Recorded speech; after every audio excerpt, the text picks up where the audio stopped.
2 years ago, she was in the library, and there she saw him at sunset, and she hasn't forgotten him since. Unlike the red hues of the sunset, the man shines like light itself, almost like he's disappearing. True enough, that man no longer exists now. She never even had the chance to learn his name until it was too late. At present, Kit Gerald doesn't understand how everything fell apart. Lonnie Blanche, the man she is currently married to, is thoughtful and handsome, a tailor working in a successful boutique. But there's no reason not to want to be married to him. And yet she can barely stand to look at him now. Not after learning that he had been cheating on her with her sister Rosaline. She discovered a letter addressed to her sister where her husband was professing his love to her sister. Words that he never once said to Kit. As a child who was treated as a disgrace, her family was filled with misery and despair. But everything changed that day in the library, the day her eyes met with his for the first time. She was so startled that she dropped the book she was holding. She picked it up, and like any romantic love story ever, he did the same, causing their hands to touch. She remembers wanting to thank him, but she never did, choosing to run away instead. But it was the moment she fell in love. Every day for 6 months, she went to the library to see him, just watching him from afar. She can only gaze upon his expressionless face and try to listen to his beautiful voice. However, he stopped going to the library, and she grew worried when she did not see him for days. That is when she learned a news so unbelievable. That man died. OMG, poor Kit! Her first love ended so tragically, and she hasn't even talked to him yet. Edwin Arthur Windsor was his name, a name she had only come to know after he was gone. He was a prince, passing away after his carriage overturned. At his funeral, tears flowed endlessly down her cheeks. She wondered if he even had any idea about how she felt. On the 5th day of the 10th month, year 263, her first love died in vain. Currently, the only thing that can ease her pain is the thoughts of her first love, Edwin. As she drifts off to sleep, she can only wonder what would have changed if she just talked to him. If only she could see him once again. She is then awakened by a familiar mocking voice. She is shocked to see Rosaline, for she hasn't lived with her for years. But then she realizes that she is back at her old house. Kit has no time to react to this bizarre situation appropriately because she is being dragged by her sister, who informs her that their father is discussing her marriage with someone. Rosaline even comments her disbelief that someone is willing to take her as a wife. Ugh! This woman is as nasty as I imagined. I know that the story is just starting, but I despise her already. When she is led to a room where their father is, she is astounded to see Lonnie there, looking younger and giving her the brightest of smiles. She finally understood that this was the time when she first met her supposed husband. Did she go back into the past? As Lonnie continues to talk to her, she recognizes all the things he is saying and even knows the exact moment when he asks her to marry him. She remembers the time she had spent being his wife, how he insulted her and belittled her capabilities. If she has indeed returned to the past, she won't let that happen to her again. So without further ado, she straight up tells him no. She does not wish to marry him. When she finishes those words, the look on everyone's face is priceless. Lonnie graciously apologizes for imposing on her, and Kit apologizes in turn for making him feel bad.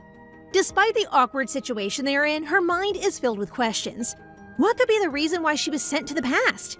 Is it so she could stop her disastrous marriage, or perhaps to save Edwin? She will make sure that Edwin will not die this time. She quickly makes her way to the library, and sure enough, Edwin is there. For the first time, she approaches him with an odd expression on her face. She reaches to touch his face, and when she feels his warmth, tears begin uncontrollably falling. He really is alive! Unexpectedly, she is pulled out of her reverie when he slaps her hand away and angrily asks her what she is doing. Before she can even reply, he walks away from her. Oh, I see now. This guy has some attitude. You may be incredibly handsome, mister, but be gentle to people. You could have at least asked her what's up. Kit grabs his sleeves and tells him that she has to talk to him, but he gives her the most terrifying gaze ever before telling her to stop being a nuisance and let him go. She does as she's told and even tries to apologize, but he continues to walk away. See? He's so rude. However, Kit still tries to cut him some slack because she is admittedly acting a bit crazy. She considers his reaction normal because, after all, she is a stranger who just touched his face and cried in front of him for no reason. However, she is still determined to keep him alive. So the next day, she goes to the library again, and upon seeing Edwin, she greets him politely. He ignores her, of course, so she blocks his view of his book to get his attention. She tries to explain that she has something to tell him, but he doesn't want to hear it. He merely tells her to go away. But Kit is not having it. She quickly goes around to block his way, emphasizing how important it is that he listens to her. Edwin is annoyed more than ever, even calling her Miss Crybaby. However, before he can continue talking, she blurts out that he mustn't get on the carriage going to the royal palace for he'll die. Edwin is surprised, to say the least, but not for the reason we all think. But his expression goes back to his usual haughty one and tells her that everyone dies someday. Kit is confused because how can someone who has been told about his death react like this? When she goes quiet, Edwin takes the opportunity to ask her a question. He wants to know how she knew he was going to the palace. She struggles to answer for obvious reasons, because telling someone that you're a time traveler is never easy, guys. Edwin begins to walk away again, telling her to never think about him again. But she reaches to pull on his sleeve and tells him she can explain. With no more hesitation, she tells him the truth. She explains that since she went back in time, she thought it would be nice to save him. Despite her explanation, Edwin is still giving her the same scary expression. For her obvious concern for him, he flat out assumes that she's in love with him. Kit is overwhelmed by his straightforwardness, and she still struggles to give him a clear answer. He assumes that he is correct, seeing as she has become so flustered, but she denies it. He tells her that if the only reason she is doing this out of pity, then he can't do this favor for her. He turns away from her again, but she blocks his way once again before confessing that she does love him, shocking Edwin to the core. But Edwin's rudeness knows no bounds, and even though Kit has used her courage to confess to him, he laughs at her for thinking it'll change things. Kit is shocked when Edwin makes it known that he wants to die again, and he wants everyone who likes him to suffer for it. Gosh, he is kind of dark, isn't he? I don't know what he's going through, but he clearly needs an attitude adjustment. Kit wants to ask him something, and he will only allow her if she promises not to disturb him again. With devastation clearly seen on her face, she asks him why he was so impatient to die. The answer he gives her astounds her, and she is left dumbfounded. At home, she still can't believe the words that he whispered to her. Salvation. That's what he will gain if he dies, a way to escape his miserable life. Edwin is clearly in pain. I wonder what's causing him to think so negatively about life. That night, she had a strange dream. It is the memory of her weeping over the corpse of her beloved Edwin. But then standing behind her is a man she had never seen before. A man who for some reason looks identical to Edwin, only with longer hair and a slight stubble. Confused, she heads to the library to find Edwin. Despite his indifference, she pleads with him not to take the carriage. He remains unmoved, claiming he has nothing to live for. Desperate, Kit professes her love for him, but he mocks her. Just as she's about to give up, she spots a figure from her dream behind Edwin. He too sees it and grabs her, astonished. It's her first time seeing such a thing, and she confesses she dreamed of him before. Surprisingly, he grabs her hand and leads her somewhere else. Even in this situation, Kit is still distracted by the fact that he is holding her hand. Even in this chaos, she still gets flustered by his simple hand-holding. How cute, even though Edwin is so grumpy. When they get outside away from people, Edwin wants her to confirm that it was indeed her first time seeing the ghost. He also wants to know what the ghost looked like, so she describes the man's appearance, especially the fact that he looked similar to him. Edwin is even more stunned when he learns that Kit can see the ghost's face. He is so destabilized by the situation that he has to sit down. The fact that Kit can see the ghost's face doesn't make sense to him, especially since that man is his father. The ghost is the late king, and Kit has definitely seen that man before as a child. Suddenly, she sees the ghost again, and it's looking directly at them.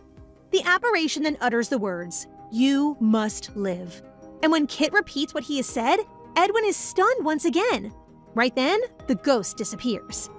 Kit then asks him if he knows the reason why the ghost is watching over him, even telling him that she'll help him. But of course, Edwin being Edwin questions her motives again. She can only tell him the truth, and it is that she doesn't want him to be in pain. With a sigh, he tells her that he will not ride the carriage, but in return, they must make a deal. The following day, it is October 5th, the original date of Edwin's death. Kit frantically stops Edwin from riding a carriage. She reminds him that he promised that he would not ride it. Edwin then snatches his arm from her and replies that he is rather good at keeping his promises. He is simply handing a letter to the coachman to be delivered to the palace. When the carriage leaves, he notices that she's crying again, another testament to the nickname he gave her. But they are happy tears, for she is so relieved that he didn't die. He merely stares at her in silence for a moment before telling her to go back because he doesn't want to see her crying face. Kit is happy to comply, but when she's about to leave, he stops her. He then covers her head with a jacket, telling her that he doesn't want to see her face. Geez, the tsundere vibe coming from this guy is off the roof. She is making her way home. Kit remembers the terms of their agreement. Edwin agrees to not ride the carriage only if she promises to tell him what the ghost will be saying from then on. She easily agrees, for she is happy at the prospect of him not dying. But this is short-lived, for he tells her that things that are supposed to happen will happen eventually, implying that he'll die no matter what. He knows that fate cannot be changed. The next day, Kit is horrified that she has slept in, especially since she is supposed to go to the library. However, even though she's making haste, everything doesn't go according to plan because of an unexpected visit. When she opened the door, she was greeted by the angelic smile of one Lonnie Blanche. Her father, the Marquis, has ordered a dress for her to wear on her 19th birthday. As Lonnie does his job, she can't help but remember glimpses of their past together. She knows that their marriage has been doomed from the start. When he is done, he smiles at her brightly, and all she can think about is that regardless of how he was once the source of her happiness, she cannot risk getting close to him a second time.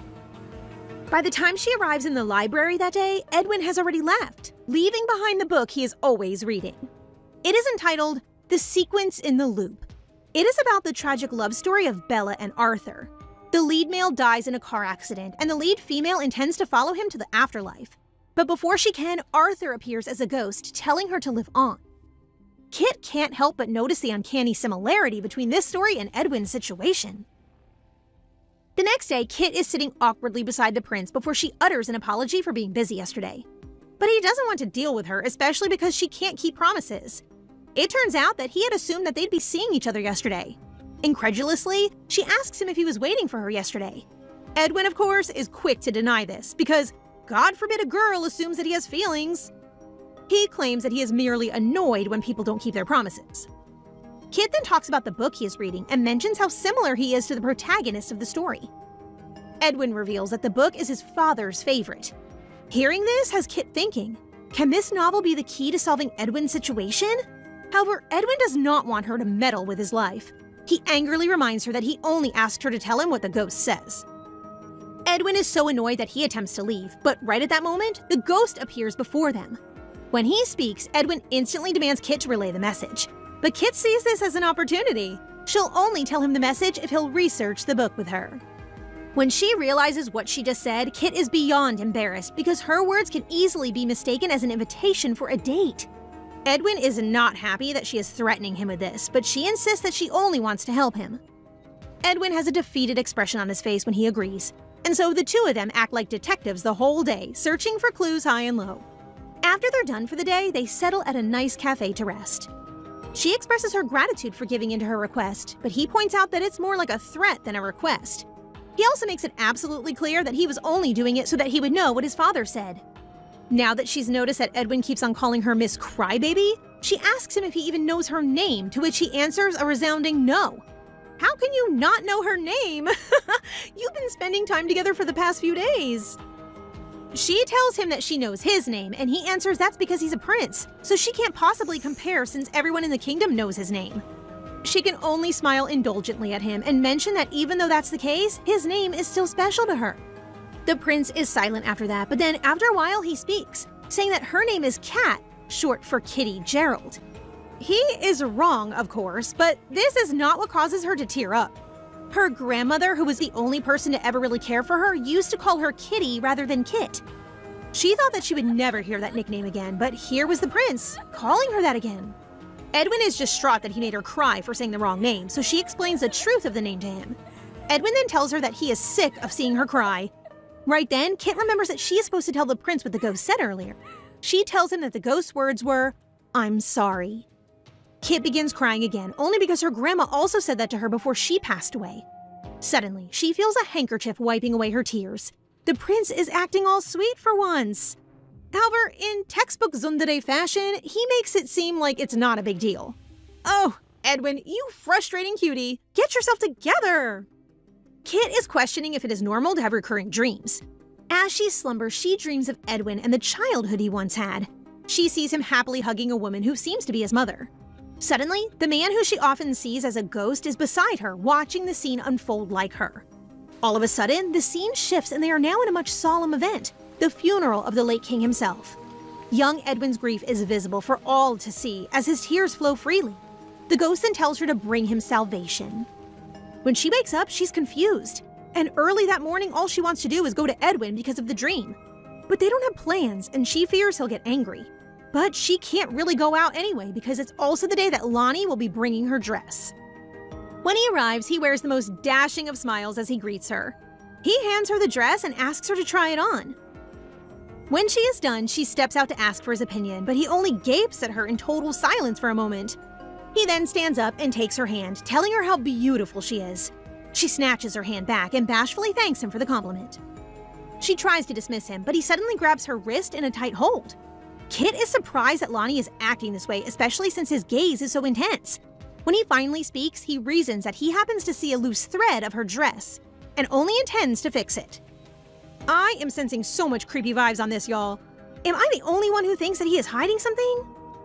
Kit is familiar with Lonnie's habit of fixing things on the spot, but he is also clumsy and he's often pricked by the needle while doing so. Out of habit, she reminds him to use a thimble. It was too late at that point when she realized how random that was. Lonnie, to her surprise, looks elated to hear that she's concerned about him, even calling her cute for it. This behavior of his is far from the ones she's used to. She vividly remembers him criticizing and downright insulting her every time she suggested things out of concern. He was really nasty during their marriage, wasn't he?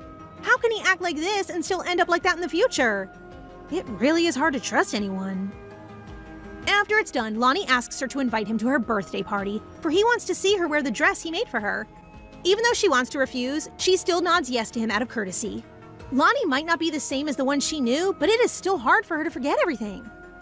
She then claims that she is not feeling that well, so Lonnie instantly packs up so she can rest. But before he can exit, she remembers the dream she had last night, and so she calls out to Lonnie, asking him what he knows about Edwin. Lonnie then asks if she is referring to the abandoned prince. Based on Kit's rather bewildered expression, Lonnie correctly guesses that the lady has not heard of the story that surrounds the supposed abandoned prince. Her reactions do confirm that Kit never knew of Prince Edwin's status in life, and so Kit proceeds to round off a bunch of questions regarding him and the late king. It then comes to her realization that she never bothered to learn anything about Edwin in her previous and current life at all. First, because she usually stays at her home, but also because she had no one to talk to her about things like this. The same thing persists even after he died, to which the only conclusion Kit gets is that she loved the prince she met that golden afternoon, the person in the library. Still, now deciding to help Edwin, she vows to take that step now, to find out why after the death of the king, he, as the natural successor, didn't come to inherit the throne, and is now instead living away from the capital. And from all the peculiar sources of answers, Kit gets hers from Lonnie. The tailor starts the story after the late King Lich Windsor had died suddenly during Edwin's childhood. Of course, with the sudden death of their ruler and an underage successor, the country fell into disarray. Until there's apparently a single person who managed to take hold of the confusion and disperse it, and that was Benson Windsor, the now current king, coincidentally, the late King Lich's younger brother. Kit curiously asks why it didn't just go to Edwin, as it should have, but Lonnie thinks it's because the current King Benson has always been a master at dealing with political means. And what's more, though it seems he's teasing Edwin at first, it also may be because of the prince's bad manners. Even those devoted to keeping the royal line intact eventually soured their relations with the young prince. As to why he's been left in the outskirts of some town instead of the royal palace, Lonnie drops the biggest piece of news. After Benson's rise to the throne, along with his policies that won the entire empire over to him, he married the late king's wife. To be more precise, Edwin's mother was the one who proposed to Benson and had become his wife. It's controversial in and of itself, but it's even more so when she remarried right after her husband Lich died. Naturally, the scandal becomes one of the biggest sources of gossip among the country. Honestly, anywhere you go, you can't get rid of gossipers. Get it?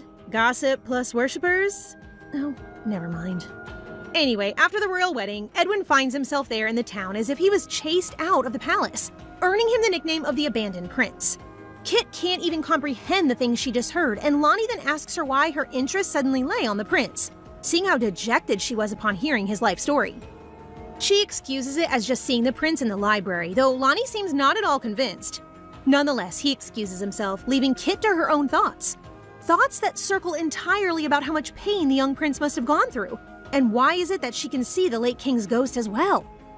Anyway, her laundry comes, delivered by her maids, and with it comes the handkerchief Edwin had given her.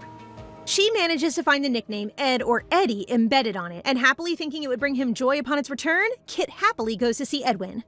However, with his mother's face ringing in his memories after Kit says his nickname out loud, the prince declares such a thing is something he doesn't need anymore. Even with the prince's apparent rejection of the handkerchief's value to him, Kit still stays bubbly as ever and asks whether she can keep it instead, to which Edwin eventually relents and says yes to. He turns his back to her, and like previous times, his voice starts to get a little bit louder when he finds Kit to be too annoying, making the latter grab his mouth and ask that they be quiet. They are in a library after all. Anyway, Kit clutches a certain envelope in hand, and it seems she's building up the courage to give it to Edwin. She starts first by asking why the prince didn't make plans with her after their supposed agreement to talk to the ghost. But right in the midst of their rather cute banter, Kit finds Edwin staring straight at her. Not in any sort of romantic way, but in a rather quizzical manner. He then asks whether or not they've seen each other before, to Kit's surprise, simply because she's shocked that Edwin does remember their first meeting. But apparently, it's only because the ghost was at her side during that moment. He doesn't even remember her face, only the fact that she was next to his late father's spirit. Speaking of the ghost, in a very cute manner, Kit sees that he's been watching them the whole time, and in a bit to be helpful, it motions the nervous Kit to give the letter to Edwin. So, safe to say, Kit has Edwin's father's vote. That's definitely a plus. Quite expectedly, she gets flustered, and even says that she can't do that, but the ghost has one more thing it tries to do before disappearing. Getting closer and reaching for his son's face, the ghost seems to mutter the words, "I love you," and so much more, and only Kit manages to catch them. Edwin asks whether or not his father was there, and Kit, knowing the late king has pushed her to do it herself, makes a deal with him to relay what his father said if he attended her birthday party. Edwin accepts, making Kit spend the entire party on the lookout for him. Although it seems Rosaline is taking the spotlight despite it being Kit's birthday. She doesn't bother with her though, as Kit, finding herself on the balcony, still anxiously hopes for the prince to show up. Suddenly, a voice from behind calls out to her, and Kit immediately turns, wanting for it to be Edwin. All her excitement from wanting to see Edwin come to answer her invitation fades away, as the person who comes to see her is in fact Lonnie. To his credit, Lonnie genuinely seems concerned enough to ask why Kit is alone in the balcony. Unfortunately for him, the only thought in Kit's head is the fact that Edwin probably wouldn't come, but she feigns that she's just tired. Regardless, it creates an awkward silence between the two of them, something that Lonnie seems eager to break. He speaks first, saying that he may have been late to the party, but he personally went to find her to give her a present he made himself, along with congratulations for her 19th birthday. Lonnie coughs rather suddenly, making Kit immediately suggest that he should wear a scarf because he gets cold easily, letting it slip that she knows Lonnie on a more personal level. Kit manages to get in the clear though, when Lonnie just assumes that he has told her that before. However, perhaps Lonnie sees this as a moment or a chance to pursue his advances towards Kit again, and so he starts to get closer to her, even reciting what could have been a really romantic speech.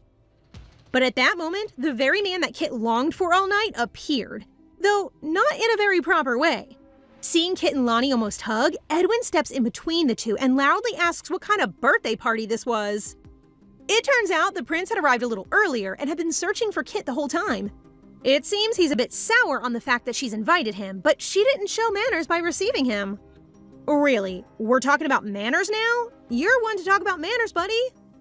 Anyway, even if Edwin specifically states that he's not there for her, but for what his father said, Kit feels relieved all the same.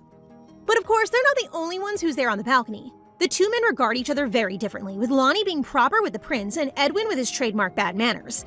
Soon enough, Rosaline, being the attention seeker that she is, makes her way into the very same balcony in order to make her presence known to the prince. But in a rather funny way, Edwin just told the two to essentially piss off, as he is there to talk to Kit and Kit only.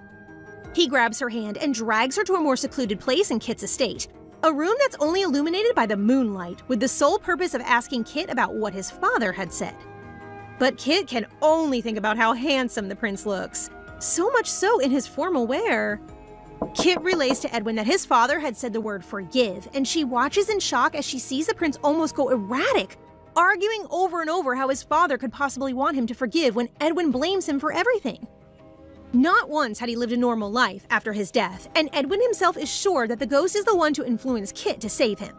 Despite all that, all the efforts of his father, he declares that he will die over and over again. The statement from the prince himself that he will die again and again indicates that he has passed away more than once, and perhaps possibly had traveled through time just like Kit, something she comes to realize. Although in actuality, Edwin is a bit surprised that the ghost hasn't told Kit about the true nature of his situation. Rather inexplicably, the prince cannot escape from death. If he escapes the carriage incident, then an even more gruesome death awaits him after that. With his cold, expressionless face, he reveals that he's been stuck reliving the 18th year of his life over and over again. But rather than be speechless about what is perhaps the most shocking thing a person can hear, Kit instead reaches for the prince's hand, earnestly asking for more details. This softens Edwin's expression somewhat, though he admits it will be a very long story. And so, the two make their way to the prince's estate, where his butler, Richard, stands in shock to see Edwin bring home a young maiden. He excitedly assumes that Kit is his girlfriend, but the suggestion is met with a lot of denials. That doesn't mean he will stop assuming that there's a romantic connection between the two, however. Anyway, before Kit formally introduces herself, Richard comments that he now learns of the reason as to why the prince had gone out dressed rather fashionably. Afterwards, Kit and Edwin find themselves sitting in front of each other by the fireplace, with a rather awkward atmosphere thickening in the air. All Richard's fault, really.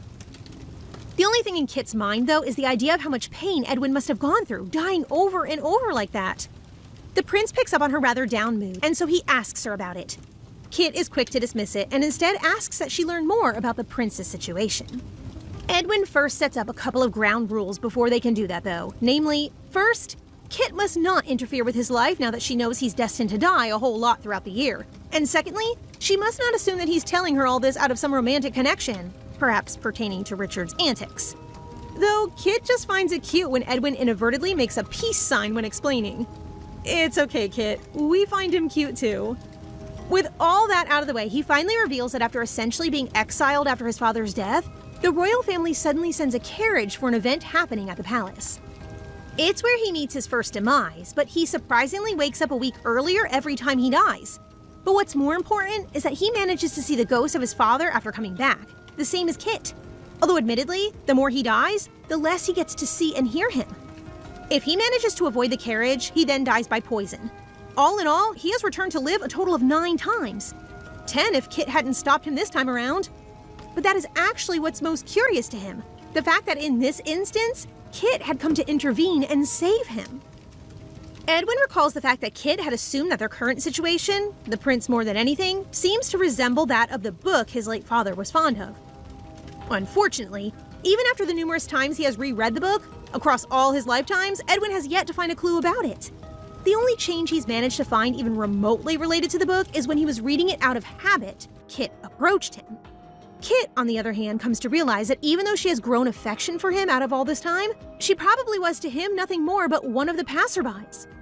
Anyway, Edwin comments how apart from that, it's strange that she can see his father's ghost, and also the fact she stops him from dying. Kit starts to retort back, but Edwin cuts her off, assuming that the reason again must be because of love again. To his credit, he doesn't mock her because of it this time, but merely says that people are indeed pushed to unimaginable things out of love. Their conversation is broken, however, when Richard comes into the room with the tea he's prepared. The butler briefly makes a comment about how his master has managed to know about something first. To which Edwin replies that he has no idea what he's talking about. It's then Richard's turn to be confused, as apparently he assumed Edwin had asked for the carriage to be dismissed because he already knew that the event would be cancelled, as per the letter that arrived only today. He was only asking how the prince managed to learn it would be cancelled beforehand. Without giving anything away, Edwin gives permission to Richard to leave, but in actuality, he's spiraling down a mix of emotions, particularly disbelief at how, out of all the times he's been back in time, this is the only instance that things have changed. He reveals that no matter what happens, the event was never canceled before, and so a flicker of hope arises in him about how enough small actions could cause the gears of his fate to change entirely. He isn't the only one getting excited though, as Kit then offers to help change it some more, starting with avoiding his poisoning.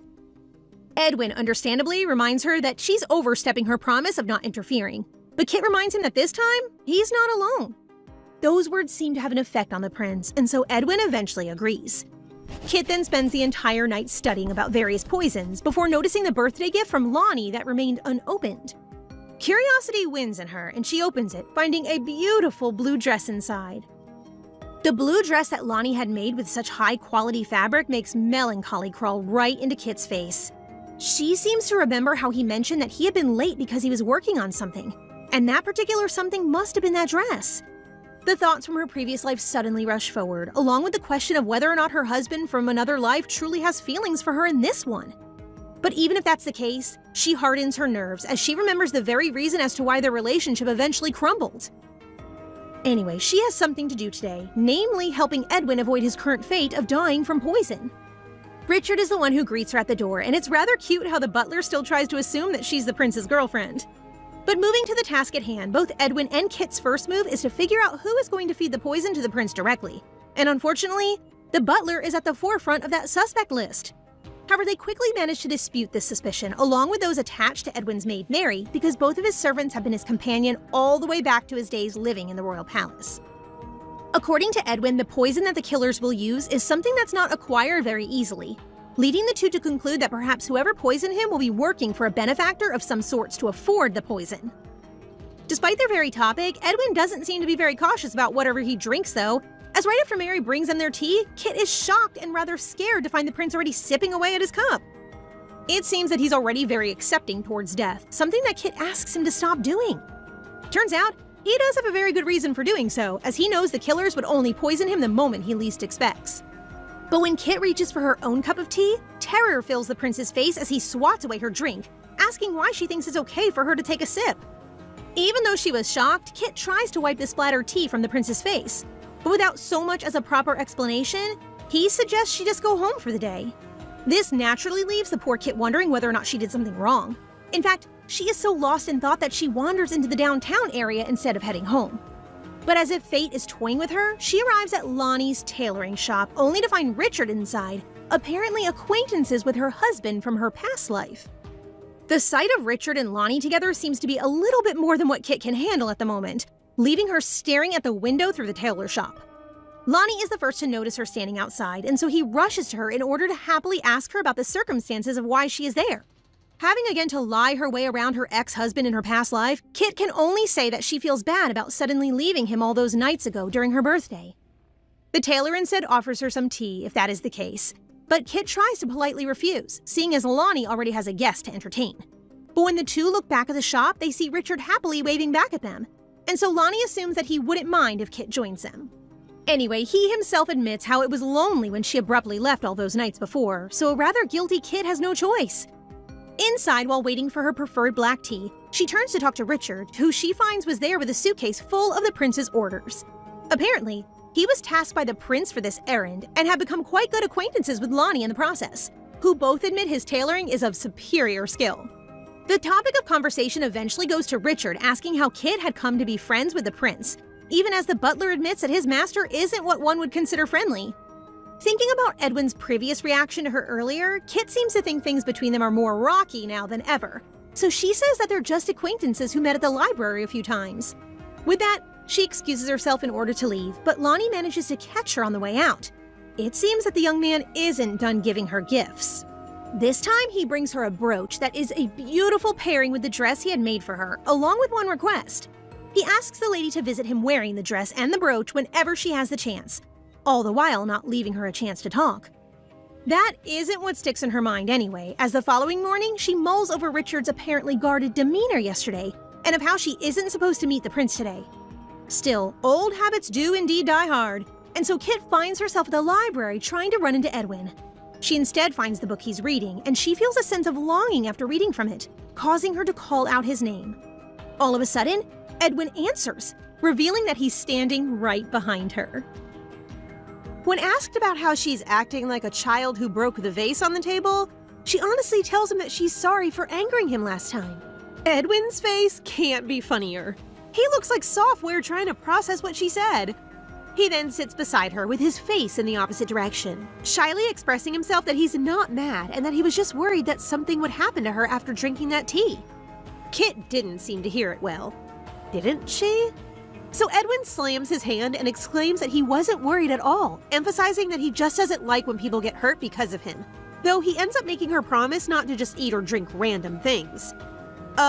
Someone's contradicting themselves? Kit laughs with tears of joy and relief, leaving him dumbfounded at her reaction. She can't help but to just be happy. After all the nasty things he said, for once, he expressed something sweet and kind. She really is a crybaby. Shortly after, they get into Mary's room back in the mansion and show her the pocket watch and a fountain pen, both with his initials that he finds in Mary's cabinet. But since Kit's face paints a clueless expression, Edwin is obliged to explain that Mary likes him. He's quite a narcissist, isn't he? Or maybe he's good at objectifying his appearance. Kit then tells him that it isn't possible for her to be the culprit since she likes him, but he immediately brushes off that idea, saying that not everyone expresses their love the way she does. But considering it was the case and that Mary's innocent, the only person left is his butler Richard. That only means they should be more careful. As he holds her hand to assist her in getting up, he strongly makes it clear that he doesn't want anyone dying because of him, so she shouldn't involve herself too much. But even if she can't be sure things are going to change, she still wishes for him to live. Before leaving the room, he then clarifies that he will see her tomorrow. He may act nonchalant or rude all the time, but he is quite mindful of the little things, so she doesn't have to worry about it. The next morning, as she brushes her hair, her gaze locks on the dress and brooch that Lonnie gave her.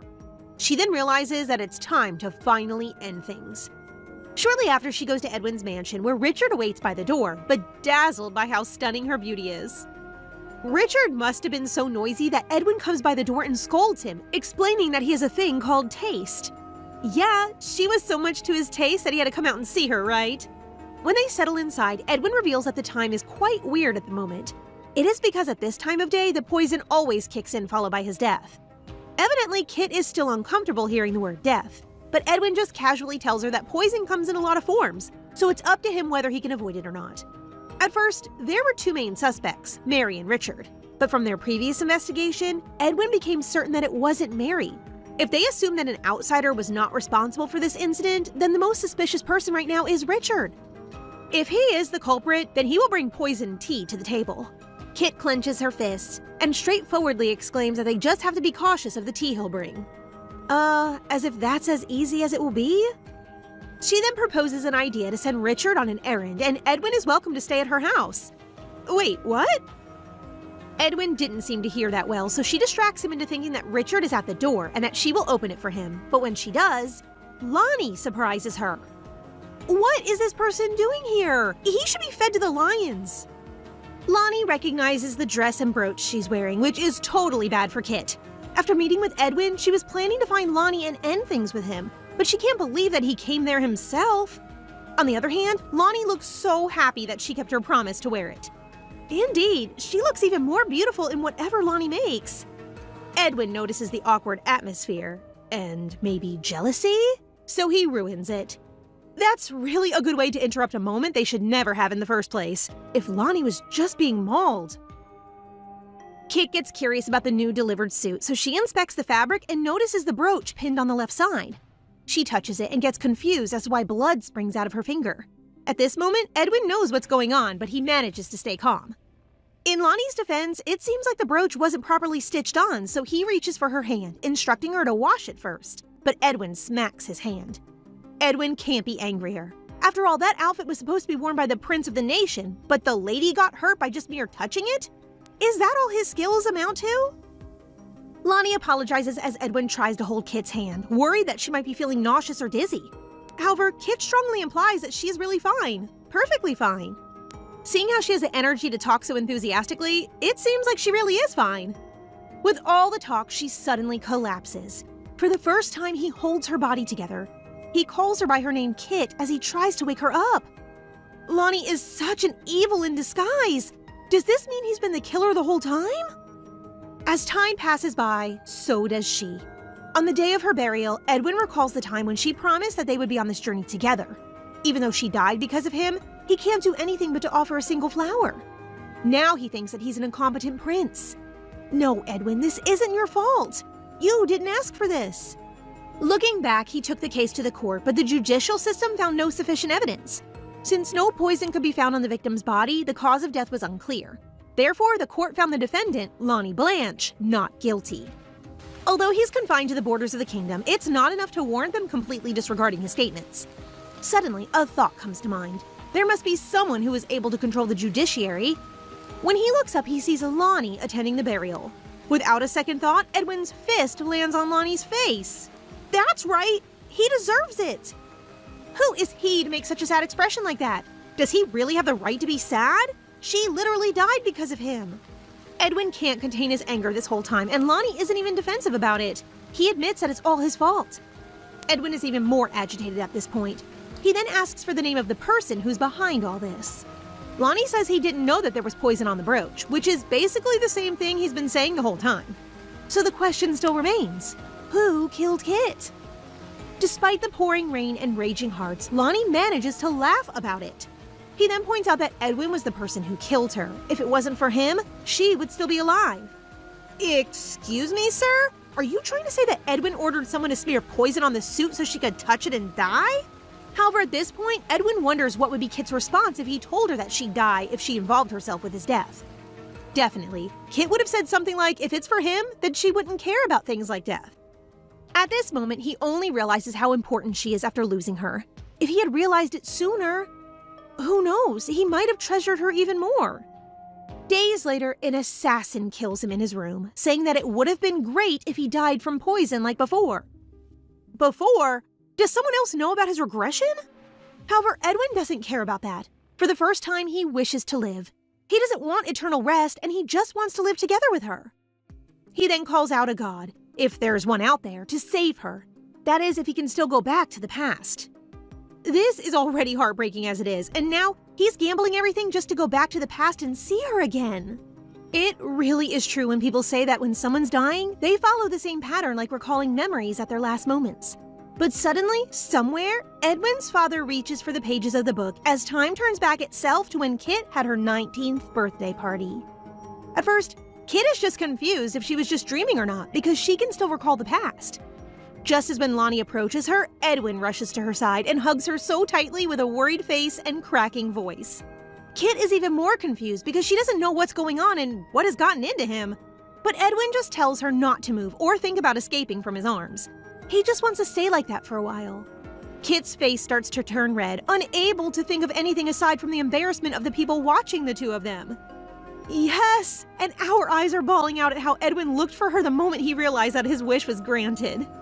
Kit is insisting that they shouldn't stay like that for long because rumors might spread, so Edwin carries her in a bridal style as they make their exit.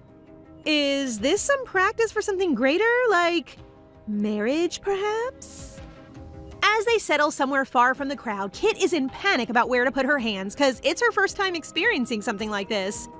Edwin then calls her a work of art. Kit didn't quite notice it, but we did. When Edwin finds out that she's still the Miss Crybaby who returned to the past after her death, Kit now realizes that Edwin regressed like always and that she was the one who got poisoned. In his case, he would have avoided the assassination, and it must have hurt a lot more than poison, but why did he take it?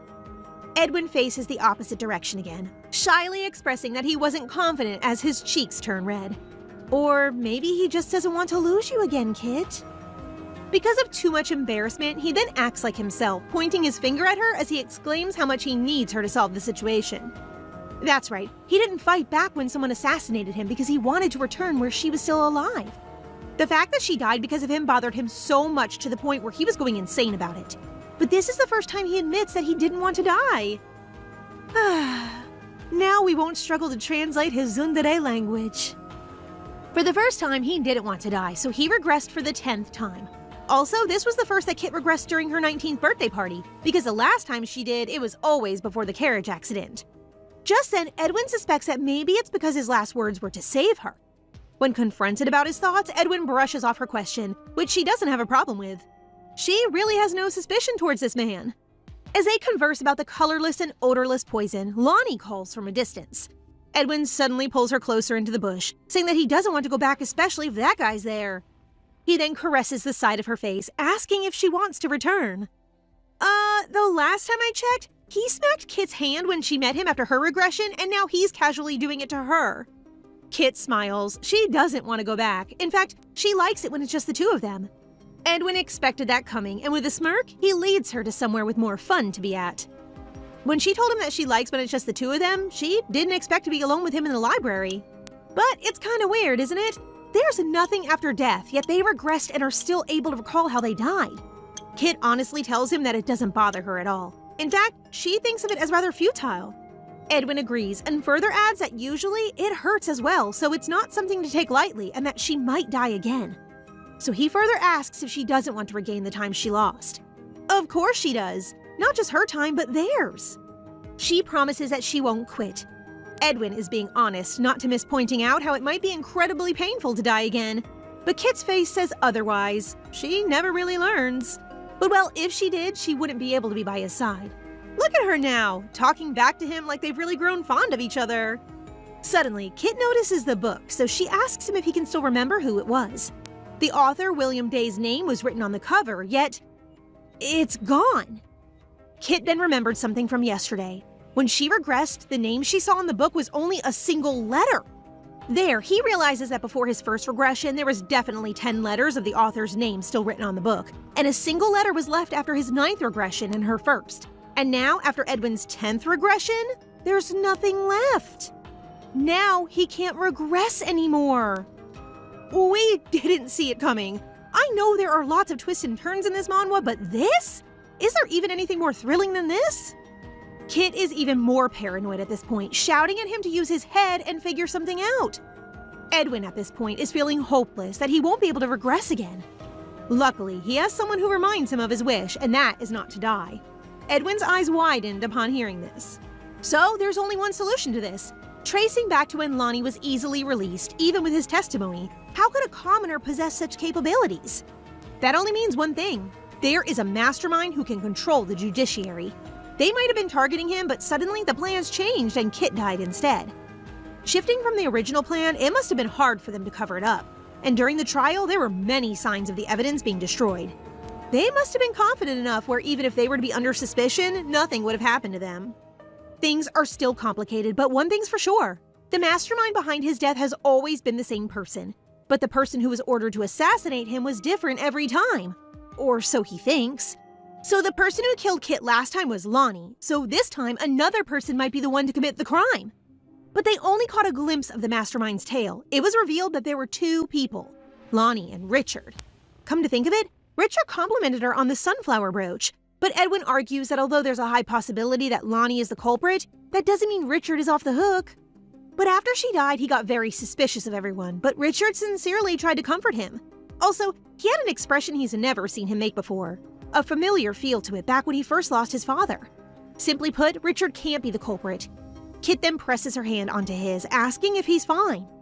Besides Richard, he dealt with, investigating everybody he found suspicious. There's only one familiar face left. Lonnie. The mastermind has already started to reveal themselves. They just have to aim for their head rather than their tail, and that's... Suddenly, Edwin's father shows up, but the problem is, he can no longer see him. What did I say about twists and turns? It's exactly occurring one after another. When he confirms from Kit that his father is really around at the time, he laughs about how things turn like this. He lowered his head with his hand on it, saying that he's run out of chances. Suddenly, his father asks him to come back. How come he hears that when the reason he sticks around Kit in the first place was because she was able to hear it alone?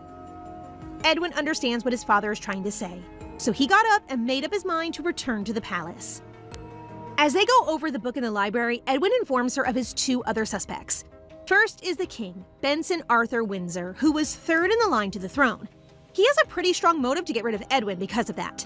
Before, Edwin didn't have the courage to find out because Benson cared about him more than his father did. But it's the same even now. He then tries to calm himself, hoping that he isn't the culprit or it will really break him whole. Every time Edwin feels bad for everything, Kit is there to comfort him and even makes him laugh about how they met for the first time. Back then, everything still felt like a dream to her, but not with touching anyone's face. She only did that because it was him. Edwin smirks while looking at her. He looks like a proud boyfriend for real! I forgot we're in the middle of investigating the possible suspects here. Moving on, the other person on the list is Arwen Windsor, the Grand Duke and the 4th in line to the throne. He is currently the most influential person in the palace after the king and the person who sent him to this place. And that's the reason why he needs to go back to the palace, to find out the truth of who badly wants him gone. And well, knowing Kit, girl, she's unstoppable. There's no point in trying to stop her. So Edwin instructs her that they will be living together. Leaving together in 2 days at noon. For some reason, Kit somehow feels excited to go to the palace. When the day comes to leave, Kit writes a goodbye letter in the house. Shortly after, as she walks in town, thinking it might be the last time in a long while, she encounters Lonnie, who calls her from behind. Kit unexpectedly meets Edwin in the library. As their eyes meet, Edwin wonders why she is there. Kit mistakenly believes he is upset with her. When she presses him, Edwin accidentally admits he worries about her safety and hates seeing people he cares about get hurt. His concern moves Kit to tears, and she tells him she is happy. Seems like someone is tame today. Edwin asks her to accompany him somewhere. Instead of immediately discussing the culprit, he takes a book from the shelf and brings her to the mansion. There, they search Mary's room. Edwin reveals several items Mary stole from him, including a pen and watch bearing his initials. He concludes that Mary likely likes him, a deduction Kit privately finds amusing. Although Mary may not be innocent, Edwin explains that affection alone does not clear her of suspicion. Even so, their investigation narrows the possible culprits to Richard.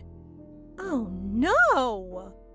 Kit insists on helping solve the case, but Edwin refuses, fearing she will be endangered because of him. Kit firmly answers that she wants to help because she wants him to live. Before leaving, Edwin tells her he will see her tomorrow, and Kit happily agrees. Later, Kit reflects on her situation while brushing her hair. Realizing she can no longer continue pretending with Lonnie, she decides she must end things. As she arrives at Edwin's mansion, dressed elegantly in the blue gown, she receives compliments from Richard himself. Richard continuously praises Kit's appearance, teasing that Edwin might come out simply to see her, making Kit flush. When Edwin finally appears, Richard continues teasing him until Edwin orders him to fetch tea. Alone in his office, Edwin tells Kit that by this point, he should already have died from poisoning, yet nothing has happened. Since Mary seems less likely to be responsible, suspicion shifts towards Richard. Kit suggests keeping Richard away from Edwin. Embarrassed, she nearly offers her own home as a safe place before changing the subject. I mean, if it's the safest option, then why not? When someone arrives, Kit expects Richard, but instead finds Lonnie.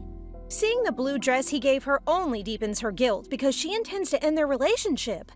Edwin notices the uncomfortable atmosphere.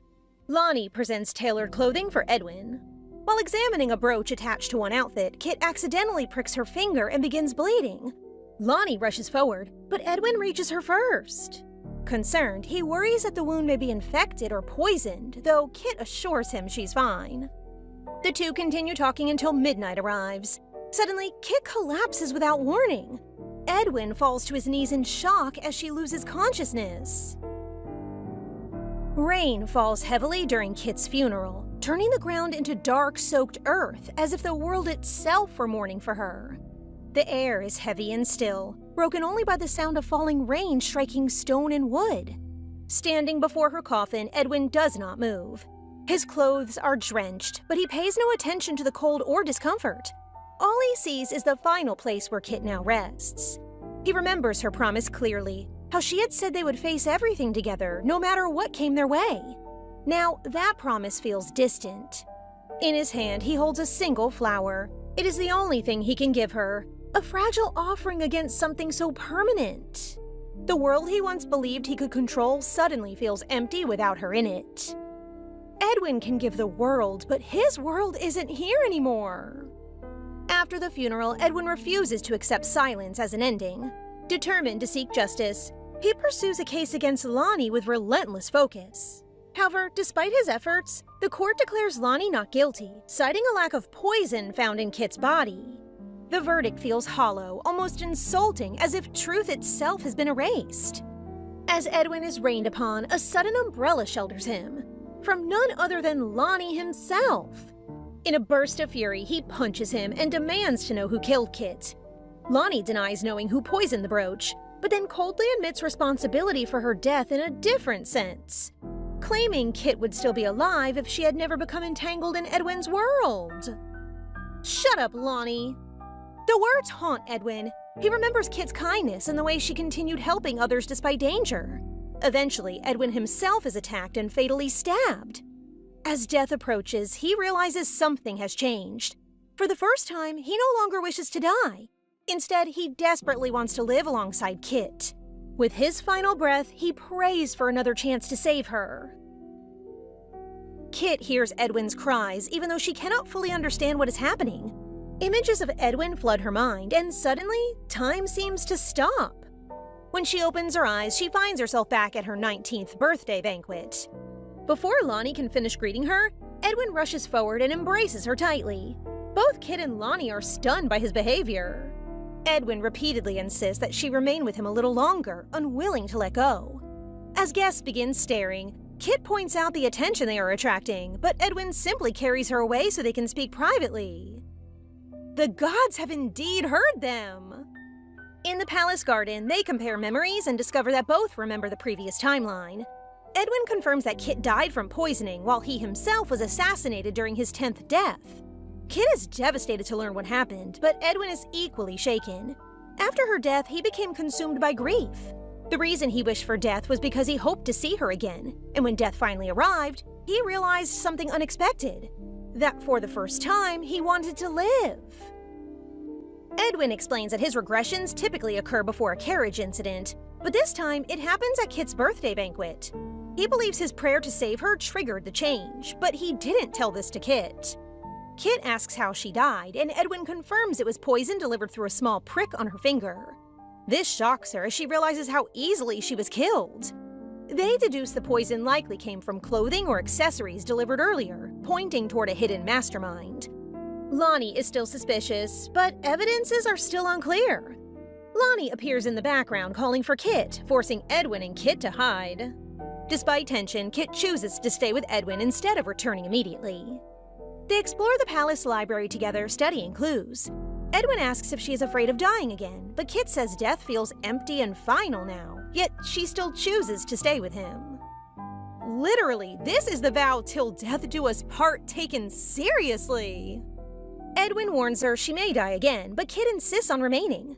He asks if she wants to regain lost time, and she says she wants both of their time restored. Kit, you're definitely an angel. They discover a book suggesting the loop has a 10th limit. In the book, namely the sequence of the loop, they remember that the author's name was still on the cover page, but now it's gone. The author's name had 10 letters, and in their past life, only the letter W is left. And now, even that is disappearing. Edwin realizes he may no longer be able to regress after this cycle. Kit initially believes the loop theory from the book may be a coincidence, but Edwin insists they must verify it. He becomes emotionally overwhelmed while Kit scolds him for risking everything. Edwin warns that if she continues involvement, she may die permanently. They analyze Lonnie's trial history, noting how he was acquitted despite strong evidence. This suggests manipulation of the justice system by a hidden mastermind. Edwin concludes the same person has orchestrated all deaths, including Kit's. Well, now I'm itching to know who too! They narrow suspects to Mary, Lonnie, and Richard. Kit recalls suspicious details about Richard, including the brooch and poisoned tea. Edwin admits bias against Lonnie, but acknowledges that Richard acted too conveniently supportive after Kit's death. However, Lonnie also appears consistently near key events, making him suspicious as well. Edwin insists they must be strategic, as this may be their final regression. Suddenly, an unseen presence is felt, chilling Edwin. He senses the influence of someone from his past, but cannot see them. Kit points out a ghost-like presence behind Edwin, but it vanishes before he can react. Edwin decides they must return to the palace immediately, as per the ghost's whispers. Oh wow, ghost regressions? What's next? In the library, they narrow suspects further. Edwin identifies two main candidates: his uncle, Benson Arthur Windsor, and Grand Duke Arwen Windsor. Both hold strong political influence and potential motives. Edwin suspects his uncle may want to remove him as heir, though he hesitates to fully believe it. Kit supports him emotionally, saying anything precious to him is also precious to her. They continue bantering, trying to make sense of their situation, briefly lightening the mood despite the danger. Edwin recalls Kit touching his face once, causing awkward tension. They finalize suspects: the uncle and the Grand Duke. Edwin decides they must return to the palace to investigate further. Kit insists on going with him despite the risk. Siri, play Risk It All by Bruno Mars. They prepare to leave after 2 days, agreeing to act together. Edwin worries for her safety, seeing the situation, but knowing how stubborn Kit is, there is no other way but to do it together. Lonnie meets Kit again unexpectedly on the streets, noting her luggage and assuming she is traveling. He reveals he is also heading to the capital as a tailoring apprentice. Kit becomes emotionally conflicted, realizing she must end their connection. Lonnie explains he has watched her for a long time and feels a strange familiarity with her loneliness. Hence, he tries to propose to her, wanting a good relationship with her. Really, that's not for you to decide, Lonnie.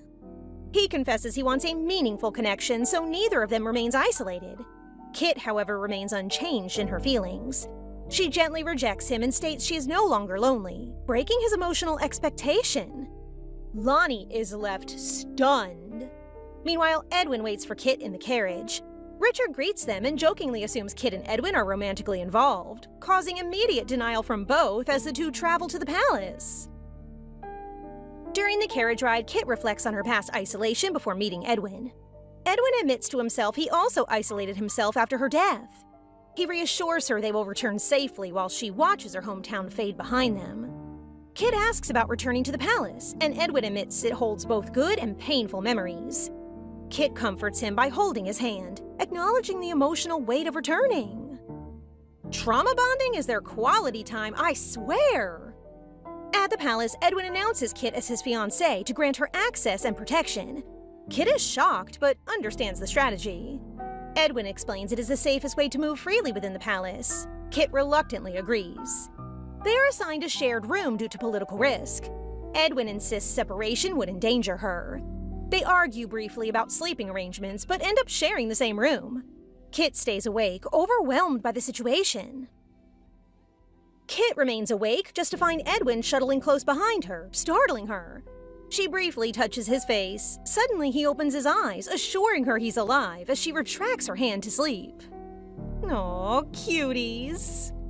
The next morning, Edwin prepares for their meeting with the king and instructs Kit on etiquette. She is to be his fiancée, so she is to dress like one. Because of that, Kit is dressed in an elegant gown and looks beautiful as ever. That's Kit for you. As they walk through the palace halls together, Kit is overwhelmed by the grandeur, while Edwin stays protective. They meet the king, who affectionately greets Edwin, calling him Edwin the Cat. With his tsundere behavior, that is so fitting. The king treats him warmly, revealing their close relationship. Kit introduces herself formally, and the king acknowledges her presence. He announces plans for a banquet in their honor. Edwin initially refuses, but is pressured into agreeing. The king insists it is important for public recognition. Kit becomes anxious about the upcoming event. Edwin reassures her, but remains cautious. They leave the audience chamber and prepare for the banquet, both aware of the tensions ahead. Kit struggles to respond properly to the king earlier and feels embarrassed. Edwin reassures her they will not stay long at the banquet. He encourages her confidence and compliments her appearance to ease her anxiety. Kit begins to relax. As they arrive at their room, they see Richard, who momentarily stops carrying their luggage since he's emotionally overwhelmed by hearing about their engagement. He expresses disbelief and distress, jokingly acting dramatic for hearing it from others when he's been there for 10 years. To tell you the truth, I'd be dramatic as well. Edwin dismisses him and insists on boundaries. Richard dramatically laughs before exiting. He teases them first. I am Richard, and Richard is me. Kit observes Edwin's strained relationships and asks about his connections. Edwin admits he does not consider many people friends. He continues to criticize talkative or intrusive individuals. Kit laughs at his bluntness, but then the two bickered about another matter, showing different kinds of emotions in a span of one conversation. Richard hears them behind closed doors, smiling and acknowledging Edwin has found someone important to him. Kit is given time to explore the palace while they wait for the banquet for 30 minutes. Knowing it's the perfect time for her to be familiar with the palace, knowing they're to stay for a while. Kit smiles as she walks out of the room. She enters the library and discovers a man buried under falling books. The man enthusiastically discusses reading and introduces himself as someone who liked reading. Kit shares that she likes novels and storybooks. He sees that the book she is holding is a book entitled Eddie the Cat, a tragic story about a lion cub's downfall and abandonment. The story unsettles Kit due to its themes of isolation and death. A lot of coincidences have been happening, I fear. The librarian reveals deep fascination with stories of emptiness and meaninglessness, hinting at philosophical detachment. Kit notices something familiar in his words, but leaves abruptly when the clock strikes a warning time before the man could even ask for her name. She returns to Edwin, unsure how to describe the encounter. As Kit sees Edwin waiting for her outside their room, Urian, Edwin's younger sister, bursts into the scene with an ease that immediately shifts the atmosphere. Unlike Edwin's controlled and measured demeanor, Urian is openly expressive, unfiltered, and instinctively affectionate. The moment she sees Kit, she does not hesitate. She crosses the distance and hugs her tightly, as if they had known each other for years rather than minutes. Her enthusiasm is disarming, and even Kit, who is usually composed, is caught off guard. Urian's teasing nature quickly surfaces as she turns her attention toward her brother. Thank heavens someone finally puts up with her brother's attitude. She pokes fun at Edwin's stiffness, deliberately clinging to Kit longer just to see him react, and calls Kit an angel. Universal sibling behavior. She asks Kit to attend her debut, and the two exchange pinky promises. Because of the promise, Urian reveals that Edwin has been worried about her. Edwin quickly stops her from revealing more by clamping his hand on her mouth. Inside, Kit tells Edwin about the mysterious librarian she met. She describes his blonde hair and glasses. Edwin tells her they will investigate later, but must focus on the upcoming banquet first, knowing that person will show up there one way or another. I wonder how many blonde men will show up. As they prepare, Edwin reminds Kit not to worry. Kit smiles, realizing he was concerned about her safety. Kit feels uneasy before the banquet due to past trauma. She remembers her previous life's humiliation and painful memories from her birthday banquet, like how she was blamed as a child who killed her own mother because she was born, how she always hid behind her sister's shadow, and how her own birthday celebration is the day of her mother's death anniversary. Edwin notices her discomfort and comforts her, reassuring her they will only stay briefly. He emphasizes she is beautiful and should feel confident because she is his fiancée. Kit slowly regains confidence and agrees to attend, changing her mind from not wanting to do so. It seems like Edwin loses his aura when it comes to Kit. As the maids arrive, Kit is dressed elegantly and was transformed into a refined, noble appearance, from her hair down to her beautiful blue sparkling dress. As she exits, she sees Edwin, who also appears formal and princely, and quite handsome indeed, enough to surprise Kit. Jaw-dropping type of handsome even. Edwin has his own ring light. Before entering the banquet hall, Edwin instructs her to stay close and to not lose composure, that she must carry herself with pride. As they enter inside, the banquet halls are indeed grand and regal. Classy guests whisper and stare at them, and because of this, Kit feels anxious, especially when one of the guests laughs at her, reminding her of her past traumas. But Edwin holds her hand firmly. He tells her to focus on him, helping her regain composure. They walk through the crowd while enduring murmurs. Edwin compliments her, making both of them slightly embarrassed. They meet the king again, who warmly greets Edwin. Kit observes their close relationship and how the king is happy for their arrival. Afterwards, the two then continue to observe the banquet. Afterward, Edwin and Kit briefly relax. Edwin jokingly evaluates her performance, saying that she can pass as a princess by about 80%, making her laugh. But Kit wonders what's the prime example of a proper noble, to which, of course, Edwin replies by pointing to himself. The vanity of a prince on full display, of course. As the two continue their conversation, suddenly a hand clamps down on Edwin's shoulders. A familiar acquaintance to Edwin shows up. George. George interrupts the two of them and starts to question Kit's identity as Edwin's fiancée, and while doing so, continually tries to describe her in an unpleasant way. Edwin immediately shuts him down and defends Kit. Edwin warns George against speaking disrespectfully, all in the name of protecting Kit's image publicly. Edwin also reprimands George's lack of etiquette and formality, and how it's shameful that he should just shut up. Edwin did not let any attempt of reconciliation happen, nor accept any apology, as George tried to regain his favor. Kit observes Edwin's behavior and realizes he is genuinely protective of her as they leave George in shame. Edwin continues to rant about how much he despises George's behavior, making her laugh. Still, Kit knows he did it for her. As the two exit the banquet, another voice suddenly calls upon Edwin.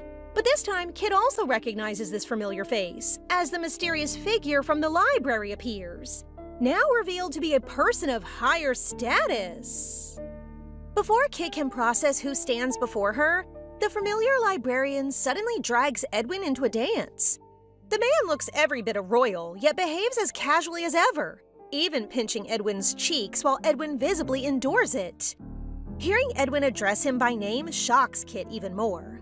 The librarian is none other than Grand Duke Arwen Windsor himself, the same man who once spoke to her in the library about Eddie the cat. What an unexpected revelation! As Arwen introduces himself, Kit feels the familiar pressure of noble society, but forces herself to stand tall and introduces herself properly. When she mentions the Gerard family, Arwen acts as though he barely remembers them, though Edwin immediately recognizes the bluff. Arwen then casually remarks that he never expected Edwin to end up with a woman at all, earning an irritated response from the prince. While the two bicker, Urian finds Kit and explains that someone from her family is looking for her. That's a valid hunch, Arwen. To Kit's surprise, that person is Rosaline. Her sister greets her with a smile and immediately comments on how Kit managed to win the prince before she could. When Rosaline greets Edwin, however, he coldly reminds her why Kit left home in the first place and orders her to leave. Rosaline ignores Edwin's hostility and claims the Gerard family has been worried ever since Kit disappeared with nothing but a letter. Through carefully practiced tears, she asks to speak with Kit alone. Though Edwin clearly wants her to refuse, Kit agrees. She no longer wants to keep running from her past. Even the name Rosaline sounds hostile. Once alone, Rosaline drops her gentle act entirely. She mocks Kit, dredges up old wounds, and reminds her of every painful memory she suffered under their family. According to Rosaline, Kit can never truly be loved because she is ugly both inside and out. The nerve of this woman!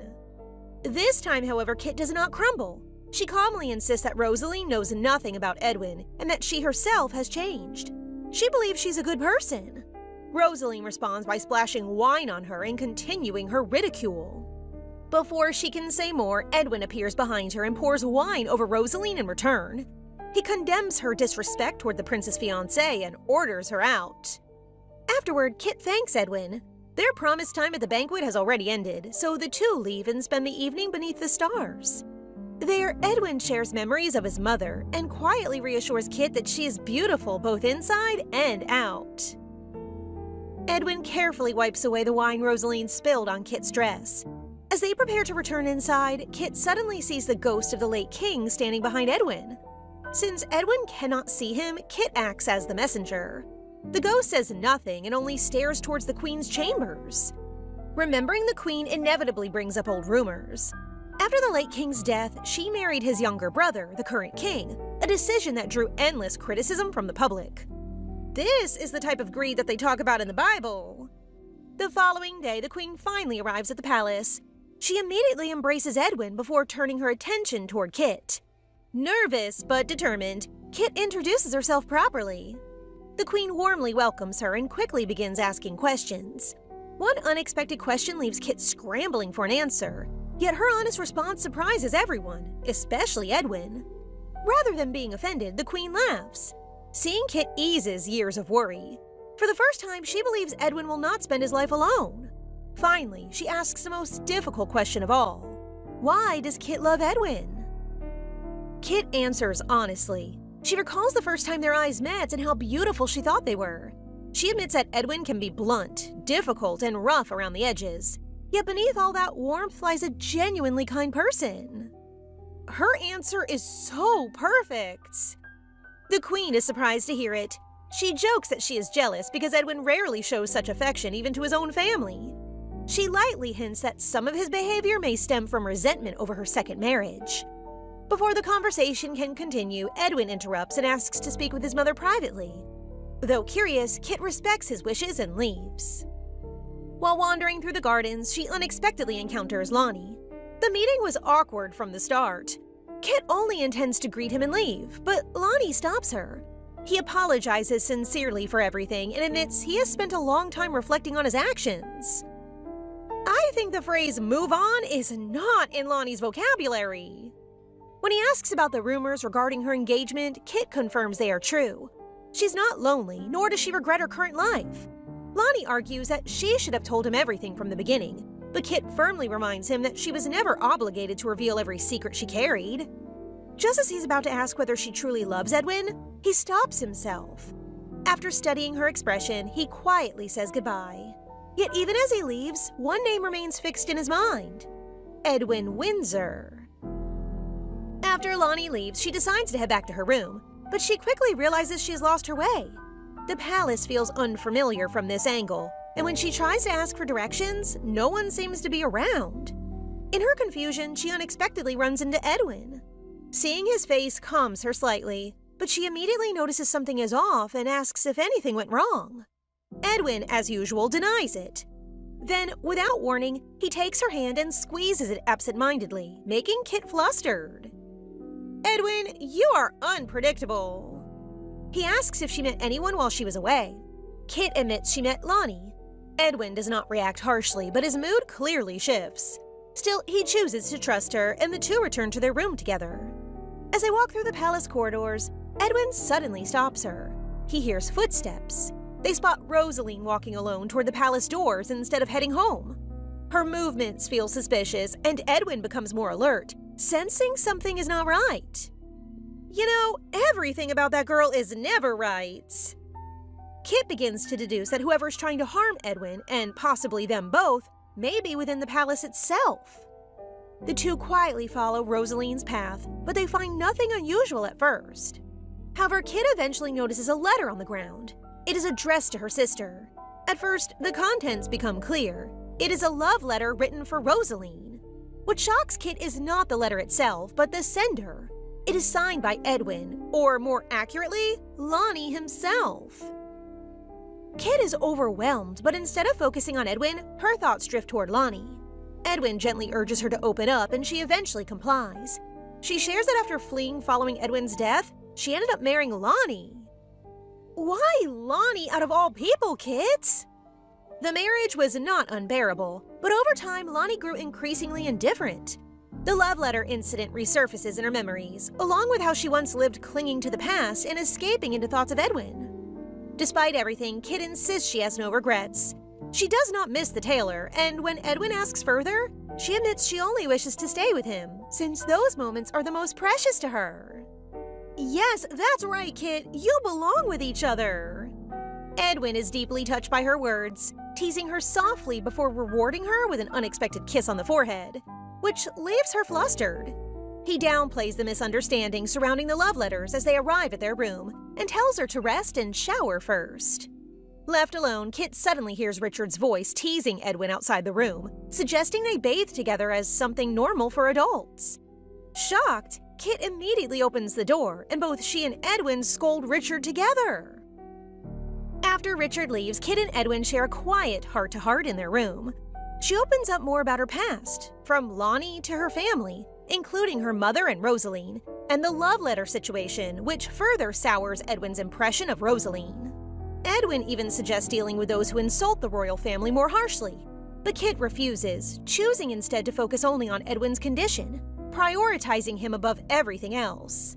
This deeply touches Edwin. We must protect this couple at all costs. That night, as they lie together, Edwin lets his guard down for a brief moment, and for Kit, that moment is enough. The next morning, Kit and Urian have tea in the garden pavilion. Kit is distracted thinking about Edwin, which Urian dislikes.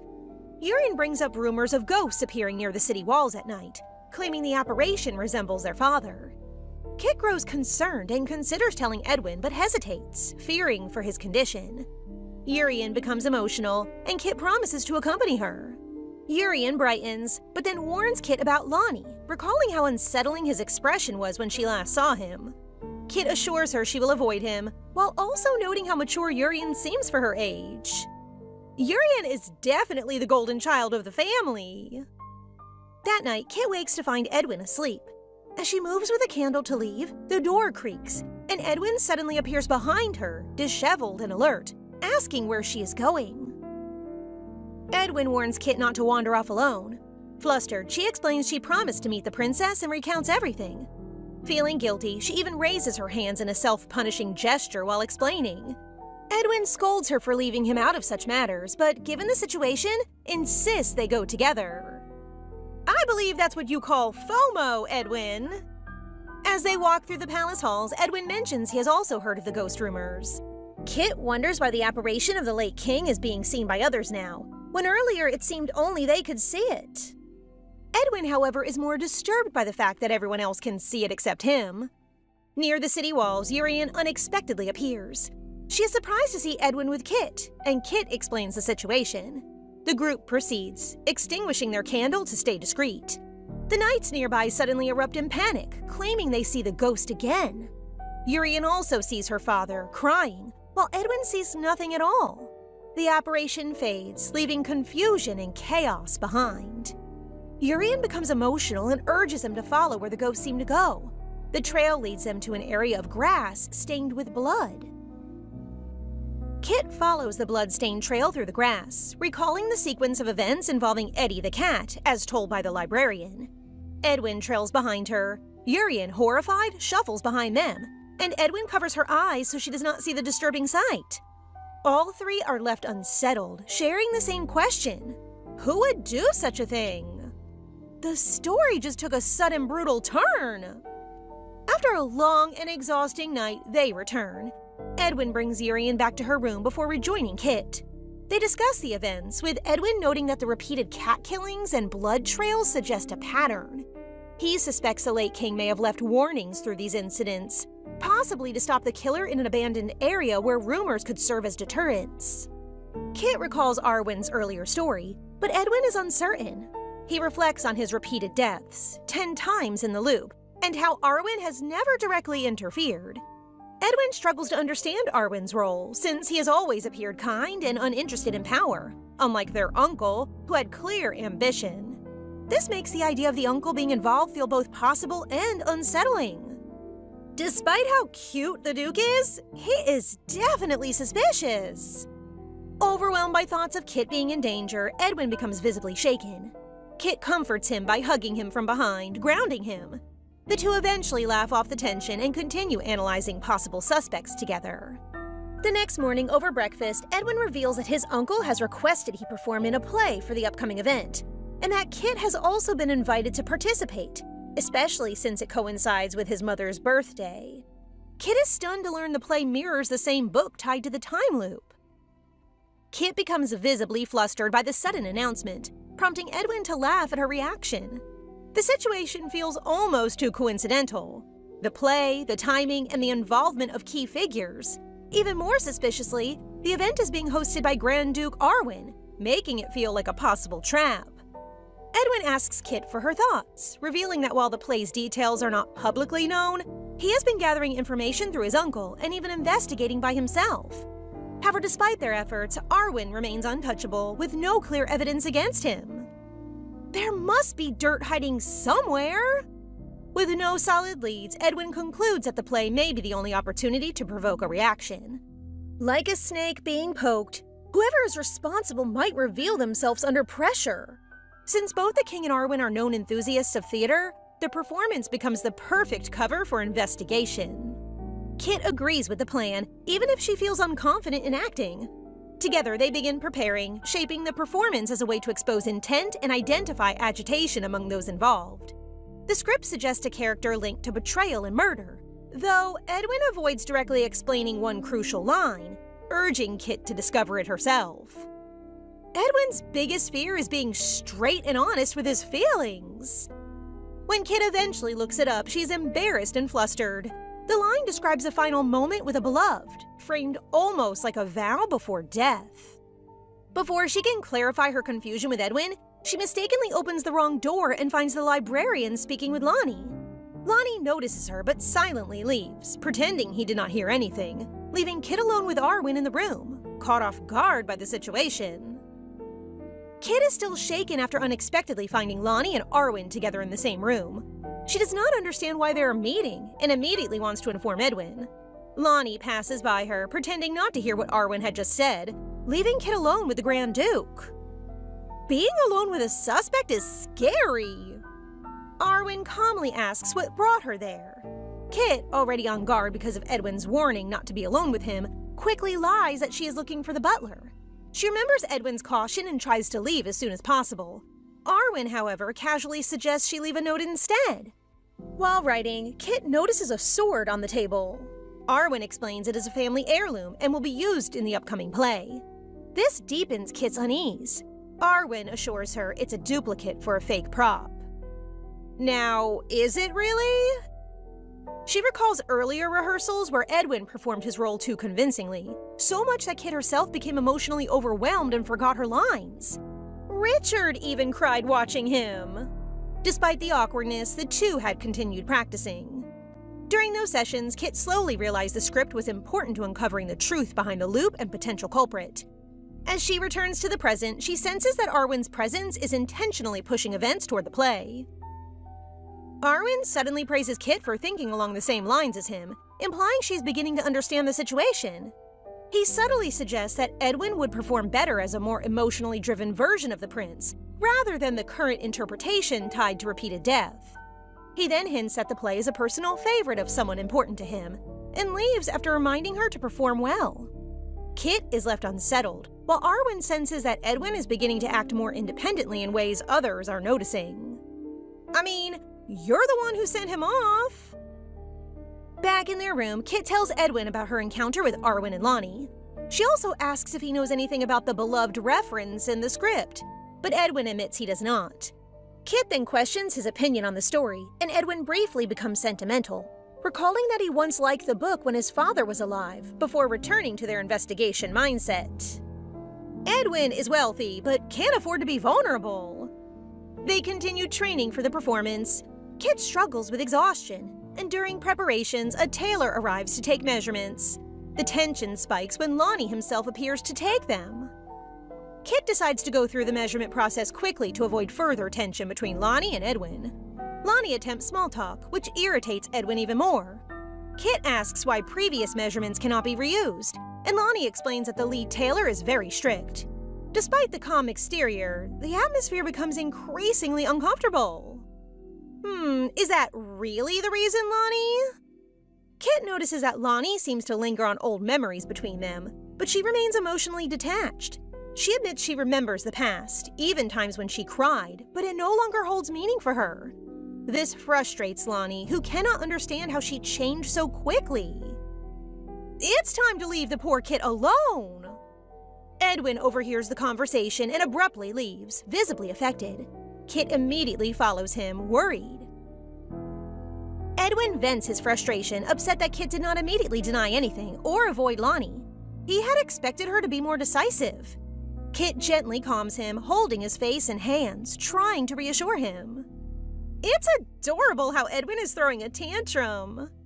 Edwin, still emotional, pulls her into a tighter hug. The moment feels unusual as his behavior is more vulnerable than usual. They sit together by a fountain where Kit apologizes, not for loving Lonnie in the present, but for how her past self had been. Edwin realizes she truly has no feelings left for Lonnie and only cares about him. Aww, Edwin just wants affection. Relieved and embarrassed by his jealousy, Edwin tries to brush it off, but Kit calmly confirms her feelings are sincere, causing him to lose his composure. The two then walk through the palace, discussing the upcoming play. Edwin brings up the sword scene and its implications. Kit grows uneasy, realizing it may hint at Edwin being stabbed. Edwin reassures her not to worry, though he suggests that if danger appears, he will respond accordingly. Kit worries that Edwin might still be at risk, but Edwin dismisses her concerns and jokingly says he will simply demonstrate his sword skills if anything happens. Kit relaxes slightly, finding comfort in his confidence. The final rehearsal arrives. Edwin reminds Kit carefully not to mishandle the costumes, recalling past incidents tied to the loop. He even puts protective precautions in place before letting her wear them, which makes Kit try hard not to laugh. Is this what they call overprotective? Once dressed, Kit is struck by Edwin's appearance. He looks far more striking than usual even in simple costume, leaving her momentarily stunned. Edwin teases her for getting flustered again. They know that the performance is small, meant only for royalty and select palace members, with Lonnie present as well. Kit feels uneasy, sensing that everything is leading towards something bigger. During rehearsal, Kit becomes deeply immersed in her role, almost slipping into her past self during the performance. The emotional intensity builds as she declares her line about disappearing, pointing a sword toward herself. At that moment, the